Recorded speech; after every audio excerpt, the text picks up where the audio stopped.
আপনারা নিশ্চয়ই লক্ষ্য করেছেন, হঠাৎ করে এনসিপি ভিন্ন পথে হাঁটা শুরু করেছে। এতদিন তারা যে আন্দোলনের সাথে একাত্মতা ঘোষণা করে জামাত, এবি পার্টি, গণ অধিকার পরিষদ এবং ইসলামী দলগুলো একই ধারায় হাঁটছিলেন, তারা হঠাৎ করে তাদের হাঁটার গতি চেঞ্জ করেছেন, তাদের রুট চেঞ্জ করেছেন। কেন করেছেন এটা হয়তো আপনাদের অনেকের কাছে রহস্যময় লাগছে।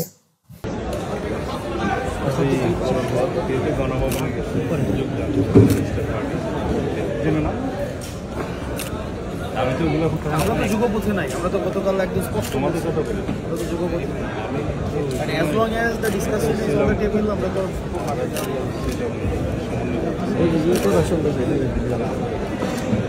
আজকে এনসিপির একটা অনুষ্ঠান ছিল, সেই অনুষ্ঠানটার একটা ভিডিও ক্লিপ দেখলাম যেখানে হাসনাত বলছে যে তারা জামাতের সঙ্গে যুগপৎ আন্দোলনে যাচ্ছে না। অর্থাৎ এই কথাটা বলছে সালাউদ্দিন আহমেদকে, অর্থাৎ তাকে কনভিন্স করছে। এনসিপির অনুষ্ঠানে এসেছে কারা? এনসিপির অনুষ্ঠানে এসেছে সালাউদ্দিন আহমেদ এবং আবিদ মায়েদ, অর্থাৎ ছাত্রদলের ঢাকা বিশ্ববিদ্যালয়ের ক্যান্ডিডেটরা। আপনারা হয়তো এতক্ষণে কিছুটা আঁচ করতে পারছেন যে এনসিপি হঠাৎ ভিন্ন পথে হাঁটতে শুরু করেছে কেন। হ্যাঁ, এর মূল কারণ ঢাকা বিশ্ববিদ্যালয়ের নির্বাচন। সেই নির্বাচনে হাসনাতরা জামাতের কাছে, শিবিরের কাছে একটা দাবি জানিয়েছিল, আর সেটি হচ্ছে তারা জানতো যে এখানে সমস্ত প্যানেলের সবগুলো ভোট, প্যানেল মানে পুরো প্যানেলে শিবির জিতবে, এটা তারা জানতো। এবং জানতো বলেই তারা নেগোসিয়েশনে গিয়েছিল যে অন্তত বাকচাষকে এবং ছাত্রদলকে একটা আসন, একটা সিট, একটা প্যানেলের একটা পদ, একটা কি পদ বলে এগুলোকে, সেক্রেটারিয়েট পদ যেন দেওয়া হয়, সম্পাদকীয় পদ যেন তাদেরকে দেওয়া হয়।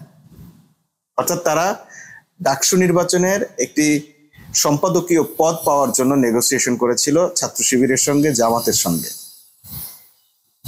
জামাত এটা সম্পূর্ণ ছেড়ে দিয়েছে শিবিরের উপর, অর্থাৎ জাতীয় রাজনীতির সাথে কিংবা লেজুর বৃত্তির রাজনীতির সঙ্গে শিবিরকে তারা জড়াতে চাননি।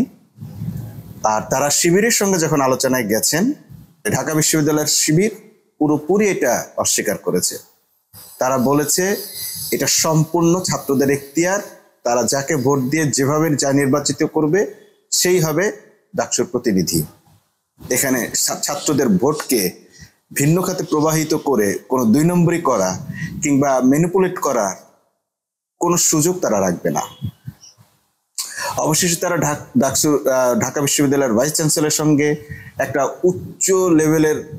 উচ্চ পর্যায়ের বৈঠক দেয় এবং সেই বৈঠকে মামারা ছিলেন। তারা পর্যন্ত নেগোশিয়েট করার চেষ্টা করেছেন যে অন্তত একটা সম্পাদকীয় পদ যেন হয় বাকচাষকে, নাহলে ছাত্রদলকে যেন দেওয়া হয়। কিন্তু তিনিও ব্যাপারটায় অপারগতা প্রকাশ করেন এবং আমরা দেখলাম বাকচাষ সেখানে লজ্জাজনকভাবে হেরেছে এবং ছাত্রদলও সেখানে গোহারা হেরেছে। এই ডাকসুর পর থেকে এনসিপির ভেতরে নতুন দ্বন্দ্ব শুরু হয়েছে, তারা নতুন পথ খুঁজতে শুরু করেছে। অবশেষে তারা যে পথটা পেয়েছে সেটি হচ্ছে জাতীয় রাজনীতিতে তারা জামাতের সঙ্গে একসঙ্গে চলার পথ পরিহার করার সিদ্ধান্ত নিয়েছে এবং তাদের উপদেষ্টা মাহফুজ আলমও তাদেরকে একই উপদেশ দিয়েছে যে আর কোনো প্রক্সি মওদুদিস্ট পার্টি হওয়া যাবে না। এটা কেন বলেছে? মূলত এনসিপির জন্মই হয়েছিল বিএনপির বিরোধিতার জন্য, বিএনপিকে ট্যাকল করার জন্য। কারণ বিএনপিকে প্রতিহত করতে পারার মতো বিএনপি টাইপের একটা দল দরকার ছিল, সেকুলার দল দরকার ছিল। ইসলামী দলগুলোকে কর্নার করে ফেলার একটা রাস্তা আছে, কিন্তু সেকুলার দল বনাম সেকুলার দল হলে তাকে প্রতিহত করা বিএনপির জন্য সহজ হবে না, এই ভেবে এনসিপিকে একটি স্পেস দেওয়া হয়েছিল। এবং আপনারা জানেন যে তাতে জামাত যথেষ্ট সহযোগিতাও করেছে ম্যান পাওয়ার দিয়ে। এবং জামাত কেন ম্যান পাওয়ার দিয়ে সহযোগিতা করেছে? কারণ জামাতও চেয়েছিল যে বিএনপির অপোজিটে একটা পার্টি দাঁড়াক, কিন্তু শেষ পর্যন্ত কি দাঁড়ালো যে এনসিপি এখন বিএনপির পকেটে ঢোকার চেষ্টা করছে। এই চেষ্টাটা কিন্তু আজকেই নয়, এই চেষ্টাটা তারা আরো আগেও করেছে। বিশেষ করে 5ই আগস্টের পর এনসিপি বেগম জিয়ার প্রতি অতি আবেগ প্রকাশ করেছে, নতজানু ভাব প্রকাশ করেছে, যার ফলে সবাই মনে করে নিয়েছে যে আগামীতে ক্ষমতায় আসবে বিএনপি, এবং বিএনপি নিজেকে সর্বেসর্বা ভাবতে শুরু করেছে, ধরাকে সরা জ্ঞান করতে শুরু করেছে। যাই হোক, সেই থেকে তাদের বিএনপির প্রতি নতজানু মনোভাব রয়ে গেছে। ডক্টর ইউনূস যখন লন্ডনে গিয়ে তারেক রহমানের সঙ্গে বৈঠক করলেন, সেটাও কিন্তু এই এনসিপির উপদেষ্টাদের পরামর্শে হয়েছে, তথা ছাত্র উপদেষ্টাদের পরামর্শে হয়েছে। এখন প্রশ্ন হচ্ছে, এই উপদেষ্টারা কিংবা এই এনসিপি মূলত চলছে কাদের পরামর্শে? এই পরামর্শদাতারা হচ্ছেন প্রথম আলো কম। আপনারা খেয়াল করে দেখবেন যে প্রথম আলোর একজন ব্যক্তি আছেন, আলতাফ চৌধুরী সম্ভবত তার নাম। তিনি খুব সুন্দর সুন্দর কলাম লিখছেন এনসিপি কে উপদেশ দিয়ে, এনসিপি কে পাম দিয়ে, হ্যাঁ, ফুলিয়ে ফাপিয়ে কিছু কলাম লিখছেন, যে কলামের উদ্দেশ্য হচ্ছে এনসিপি কে জামাতের বাইরে নিয়ে আসা। একইভাবে মাহফুজ আলম বলছেন প্রক্সি মওদুদিস্ট পার্টি না হওয়া। অর্থাৎ প্রথম আলো, মাহফুজ আলম, তাদের ভাষা কিন্তু এক, তাদের পরামর্শ এক।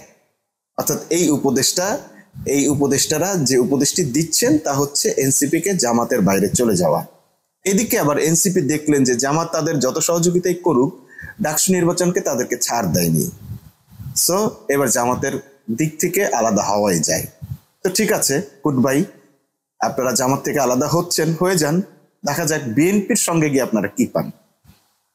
বিএনপির সঙ্গে যে দলগুলো জোট করবে তাদেরকে আগাম জানিয়ে রাখি, আপনারা মূল্য ছাড়া আর কিচ্ছু পাবেন না। কেন পাবেন না? কারণ বিএনপি নিয়ন্ত্রণ করতে পারে না। আপনাদের একটা ঘটনা বলে রাখি, খোদ বেগম জিয়া তার এলাকায় বগুড়ায় তার আসনে উপজেলা চেয়ারম্যান সেখান থেকে জামাত হবে এটা নিশ্চিত জানার পর তিনি জামাতকে রিকোয়েস্ট করেন যে অন্তত তার সম্মানে যেন চেয়ারম্যান পদটা জামাত ছেড়ে দেয়, সেখানে না দাঁড়ায়। জামাত তখন বলেছিল ঠিক আছে, চেয়ারম্যান পদটা আপনার সম্মানে ছেড়ে দিচ্ছি, ভাইস চেয়ারম্যানের জন্য আপনার কেউ না দাঁড়ায়। কিন্তু বিএনপির লোকেরা সেই কথাটাও শোনে নাই। বেগম জিয়া নিজের সম্মানের খাতিরে এই রিকোয়েস্ট করার পরও তার সেই অনুরোধ কিন্তু ভাইস চেয়ারম্যান বিদ্রোহী প্রার্থী রাখে নাই। অর্থাৎ একটা উপজেলা ভাইস চেয়ারম্যানের পদ পর্যন্ত ছাড়ার মানসিকতা বিএনপির কারো নাই। যদি এনসিপি গণ অধিকার পরিষদ মনে করে যে বিএনপির পক্ষ থেকে তারা কিছু আসন পাবে এবং সেখানে তারা নির্বাচন করে সংসদে আসবে, এটা সম্পূর্ণ ভুল। কারণ কোনো কালেই বিএনপি এটা করতে পারবে না, কারণ তাদের বিদ্রোহী প্রার্থী থাকবে, একাধিক বিদ্রোহী প্রার্থী থাকবে। আর যদি পিআর সিস্টেমে নির্বাচন না হয়, বিএনপি যেহেতু ওভারশিওর থাকবে যে তারাই ক্ষমতায় আসবে, বিএনপি টিকিট নিয়ে যে নির্বাচন করবে সে জিতে আসবে, এমন নিশ্চয়তা যেহেতু তাদের থাকবে, কোনো ব্যক্তি, বিএনপির রাজনীতি করা কোনো ব্যক্তি সে আসন ছাড়বে না এবং বিদ্রোহী প্রার্থী একাধিক ব্যক্তি দাঁড় করানো হবে।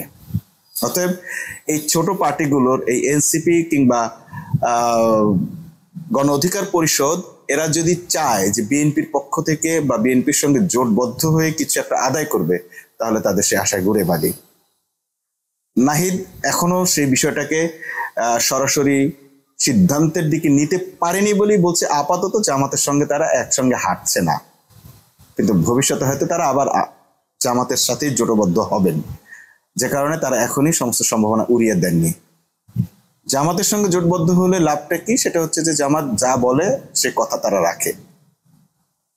আর জামাতের এই মুহূর্তে ওভারহেলমিং জয়ের দরকার নেই, প্রত্যেকটা আসনে তাদের যাওয়ার দরকার নেই। তাদের দরকার পিআর সিস্টেমে যার যা ভোট, সে ন্যায্য আসনগুলো তারা পাক। 30 ভাগ ভোট পেয়ে 100 ভাগ মানুষের উপর শাসন চালানোর দরকার নাই, কিংবা 250 আসন নিয়ে বা 2/3 মেজরিটি নিয়ে সংসদে একটি ইমব্যালেন্স পাওয়ার সৃষ্টি করার দরকার নেই। যা খুশি তাই করার স্বেচ্ছাচারিতার পাওয়ার কারো পক্ষে পাওয়া দরকার নেই। অর্থাৎ আরেকটি ফ্যাসিবাদ রুখে দেওয়ার চেষ্টাই করছে জামাত। এখন এতে যারা সম্মত থাকবেন তারা পিআর আন্দোলনে যুগবদ্ধভাবে হোক, আলাদাভাবে হোক, ভয়েস রেজ করে হোক, একসঙ্গে থাকবেন অথবা থাকবেন না।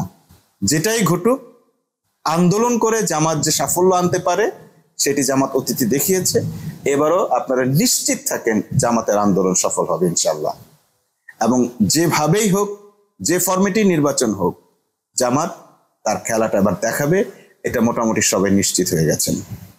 আমরা এখন সে খেলা দেখার অপেক্ষায়।